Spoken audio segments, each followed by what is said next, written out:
वफाकी वजीर अमूर कश्मीर गिलगित बल्तिस्तान और सैफरान इंजीनियर अमीर मकाम ने कहा है कि लाइन ऑफ कंट्रोल के अवाम तनहा नहीं है, पूरी कौम हुकूमत पाकिस्तान और पाक फौज आपके साथ हैं। वजीर अमूर कश्मीर और गिलगित बल्तिस्तान का लाइन ऑफ कंट्रोल के इलाके शारदा में सदर मुस्लिम लीग नून आज़ाद कश्मीर शाह गुलाम कादर की जानिब से मुनक्किदा यकजहती कश्मीर जलसे से खिताब करते हुए कहना था कि हमारी ख्वाहिश अमन है। हिंदुस्तान ने अगर जंग शुरू की तो पूरी कौम पाक फौज के शाना बशाना भारत को शिकस्त से दो चार करेगी।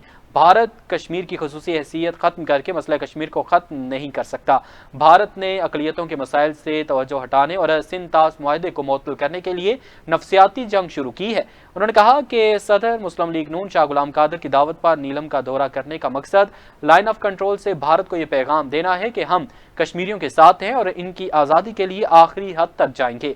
पाकिस्तानी कौम का जज्बा और पाक फौज की कमिटमेंट को दुनिया की कोई ताकत शिकस्त नहीं दे सकती।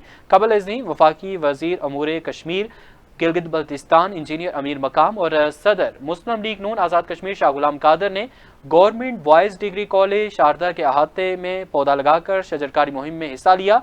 यकजहती कश्मीर जलसे में मुस्लिम लीग नून के कारकुनान की कसीर तादाद ने शिरकत की, जबकि इससे कबल यकजहती कश्मीर जलसे में आमद पर वफाकी वजीर अमूर कश्मीर गिलगित बल्तिस्तान और सैफरान इंजीनियर अमीर मकाम सदर मुस्लिम लीग नून आज़ाद कश्मीर शाह गुलाम कादर का पुरतपाक इस्तकबाल किया गया।